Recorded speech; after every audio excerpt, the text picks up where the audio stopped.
Episod kali ini kami membawakan sedikit kelainan kepada anda kerana hari ini kita akan melalui sendiri pengalaman ataupun pengembaraan sebagai pekerja penghantar makanan wanita. Walaupun dengan hari ini keadaan cuaca yang tidak begitu baik, di mana cuacanya hujan, tadi pagi hujan lebat dan kini beransur pulih, di mana hari sekarang ini pada ketika ini hujan renyai-renyai. Namun kita lihat semangat Puan Aryani dalam menghantar makanan ataupun barangan ke destinasi yang telah ditetapkan tidak pernah pudar walaupun terpaksa merempuh kesesakan jalan raya. Ketika ini saya tengah stuck ni di atas jalan raya ini, tetapi saya lihat beliau di hadapan saya ni tetap tabah mengharungi keadaan kesesakan jalan raya, keadaan cuaca yang tidak menentu. Inilah semangat yang kita perlukan. Inilah semangat yang kita nak lihat dalam setiap masyarakat yang terdiri, khususnya masyarakat yang terdiri daripada wanita. Marilah wanita kita sama-sama menyokong di antara satu sama dengan lain. Tidak kiralah apa saja bidang yang anda ceburi, saya pasti memang terdapat banyak cabaran dan juga pahit manis dalam setiap pekerjaan yang anda lalui. Hari ini kita akan mengupas lagi topik ini dengan lebih mendalam bersama dengan Puan Nur Aryani. Tapi sebelum itu kita akan melihat rutin harian beliau. Semuanya dalam Suara Wanita.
Hello semua, bertemu kita kembali dengan saya Sharon Kezia dalam siaran Suara Wanita musim yang ketiga. Seperti biasa, siaran selama 30 minit ini kami bukan saja mengupas topik-topik dan isu-isu berkaitan wanita, keluarga, masyarakat dan kanak-kanak, malah kami membawakan anda kisah-kisah perkongsian kejayaan wanita-wanita tempatan kita. Kita sebut saja tentang kisah perkongsian kejayaan wanita-wanita tempatan kita.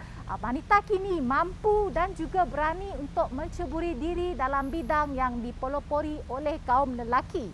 Pekerjaan sebagai penghantar makanan wanita di Malaysia agak kurang-kurang didengari dan agak jarang-jarang kelihatan. Namun bagi Puan Nur Arianti binti Umar, pekerjaan sebagai penghantar makanan wanita membantu beliau menjana ekonomi keluarga dan sekaligus meneruskan kelangsungan hidup bersama dengan keluarga tersayang. Hari ini kami membawakan anda pengembaraan sebagai penghantar makanan wanita bersama dengan Puan Nur Ariani. Jom kita cari beliau. Hai Puan Ariani. Inilah dia kita punya rider Food Panda. Jadi sebagai permulaan, sebagai mukadimah, mungkin boleh kongsikan sedikit tentang latar belakang Puan kepada penonton. Saya seorang ibu tunggal ya, dengan 3 orang anak. Okay. Start join Food Panda dari bulan Oktober tahun lepas. Oktober tahun lepas ya. Jadi iya. kira-kiranya belum sampai setahun lagi lah Belum lagi. Puan dalam bidang menghantar makanan ini. Dari mana tercetusnya inspirasi ataupun apakah yang mendorong Puan untuk menjadi penghantar makanan? Untuk mencari side income. Ya. Mencari side income lah. Tapi sebelum ini pasti dalam kalangan penonton juga tertanya-tanya, sebelum ini adakah Puan Nur Ariani sudah menjadi penghantar makanan ataupun mempunyai pekerjaan yang lain sebelum menjadi penghantar makanan? Saya bekerja kilang dan masih lagi bekerja. Ya. Oh, sebelum ni bekerja kilang lah, hanya bekerja kilang. Selepas itu daripada bekerja kilang tu bagaimana boleh terpilih? Macam mana boleh dalam banyak-banyak pekerjaan ni Puan Nur Ariani ni nak bekerja sebagai penghantar makanan? Sebab saya minat bawa motor. Ya. Lagipun kerja penghantar makanan dia relax je. Relax. Ya. Dia relax sebenarnya. Tapi bagi saya agak mencabar sebab jarang-jarang kita lihat wanita menunggang motosikal, apatah lagi menghantar makanan seperti yang dilakukan oleh Puan Nur Ariani.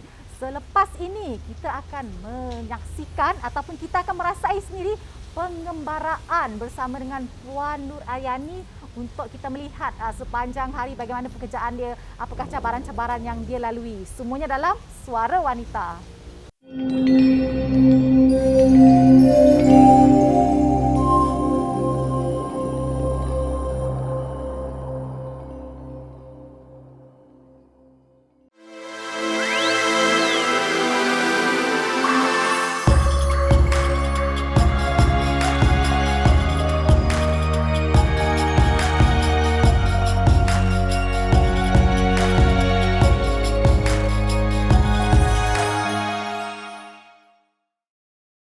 Ya, kembali lagi anda dengan saya Sharon Kezia bersama dengan tetamu kita Puan Nur Ariani binti Umar yang merupakan seorang penghantar makanan wanita. Jadi seperti yang saya kongsikan awal tadi, kita dapat melihat antara cabaran yang terpaksa dilalui oleh semua pekerja penghantar makanan ini adalah melalui kesesakan lalu lintas, keadaan cuaca yang tidak menentu seperti hujannya lebat, meredah cuaca yang terik dan ada kalanya juga mereka terpaksa meredah banjir semata-mata untuk menghantar makanan kepada anda.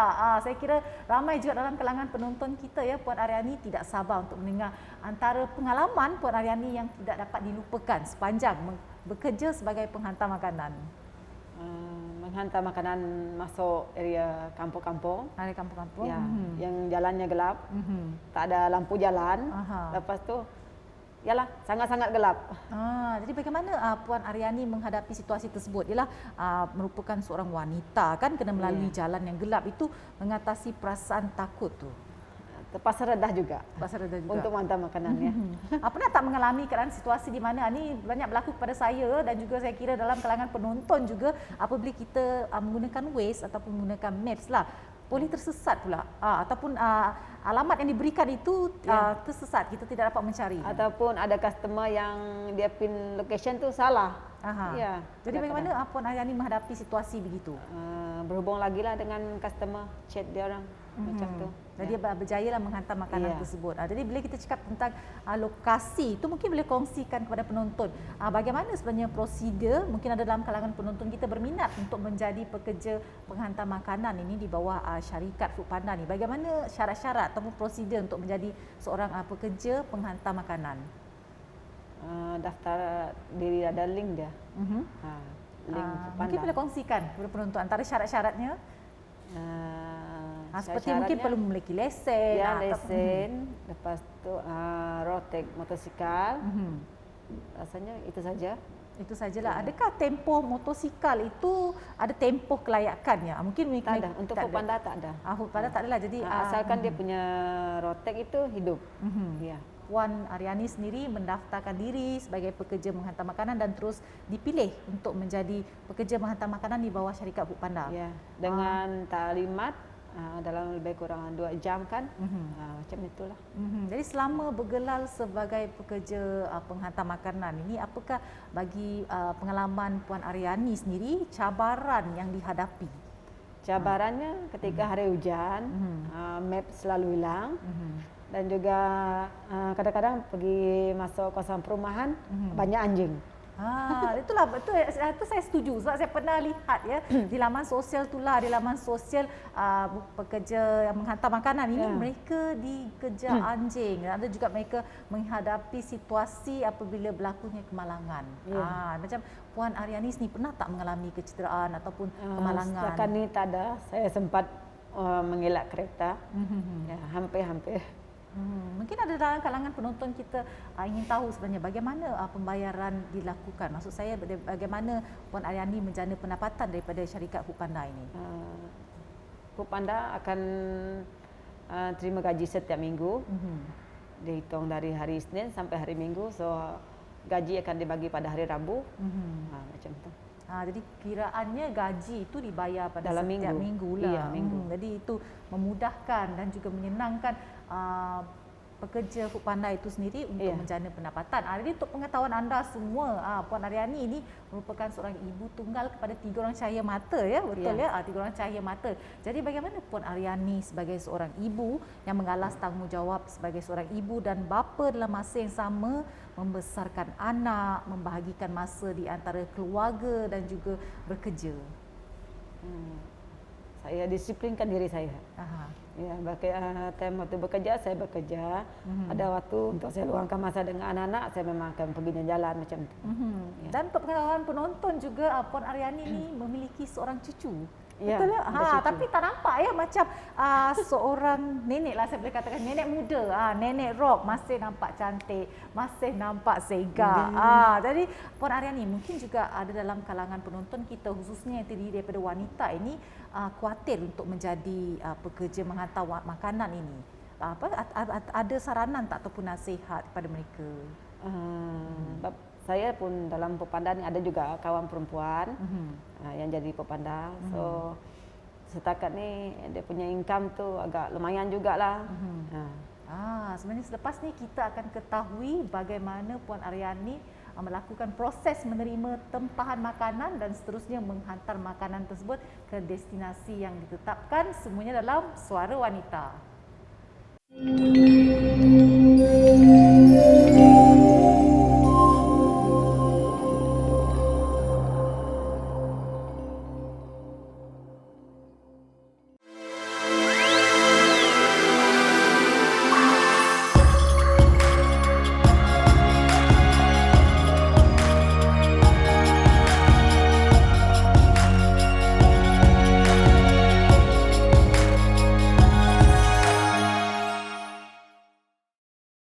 Ya, kita masih lagi dengan topik pekerja menghantar makanan wanita bersama dengan Puan Nuryani. Ya, seperti yang dikongsikan awal tadi, banyak cabaran dan juga pengalaman yang dilaluinya sebagai pekerja ataupun penghantar makanan. Dan mungkin boleh kongsikan sedikit dengan penonton, apakah antara faedah yang dinikmati apabila mendaftar sebagai penghantar makanan di bawah syarikat Foodpanda? Daripada segi kebajikan, mungkin ada segi mungkin dari kenaikan gaji ataupun dari segi penjagaan kebajikan.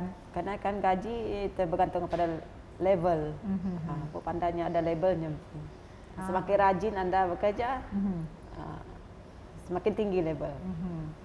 Jadi kalau kita lihat ya, Puan Aryani sebagai seorang wanita yang bekerja sebagai menghantar makanan, risiko yang kita hadapi adalah apabila kita perlu menghantar makanan ke kawasan yang jauh ataupun kawasan yang terpencil, yang tidak mempunyai lampu ataupun mungkin jalan yang tidak begitu elok.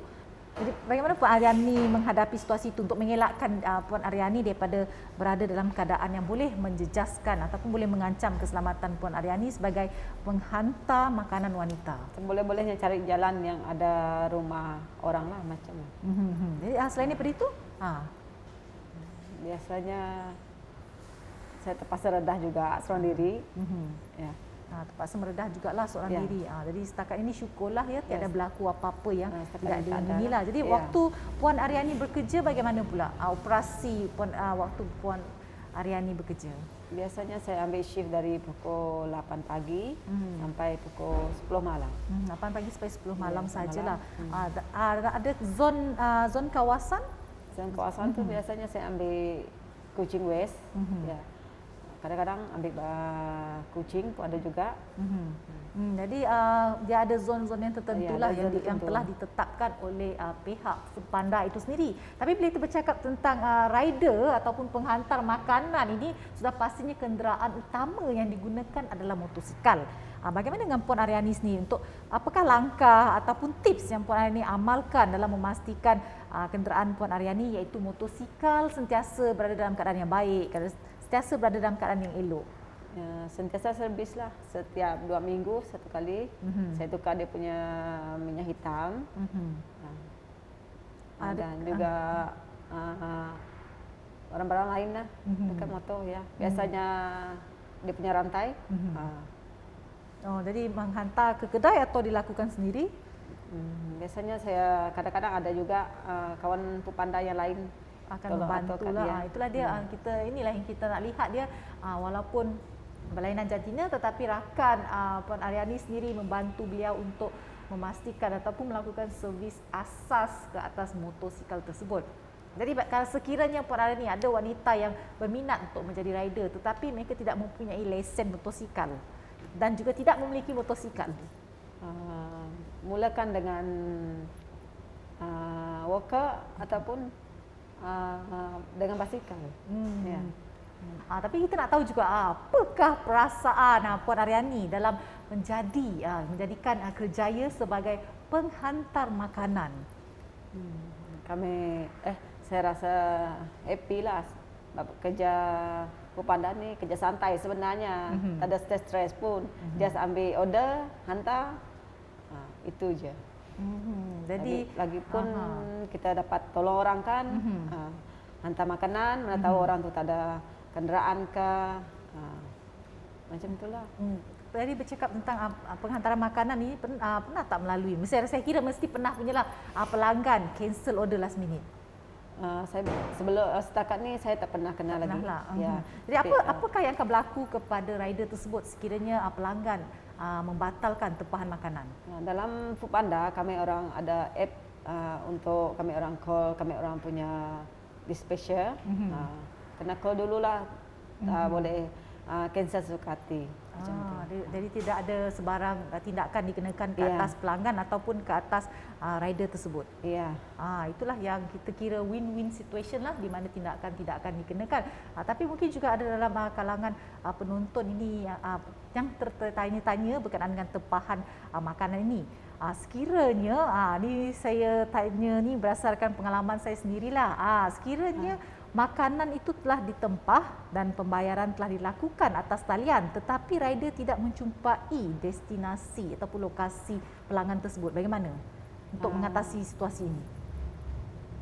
Biasanya saya sebagai rider, kami orang akan call kami orang punya dispatcher. Lepas tu dispatcher itu akan call customer. Tak juga dapat call customer. So dia orang akan cancel order dan duit akan dikembalikan dalam beberapa hari rasanya. Duit akan dikembalikan. Dikembalikan, ya. Itu dah memudahkan pelanggan untuk melakukan urusan atas talian.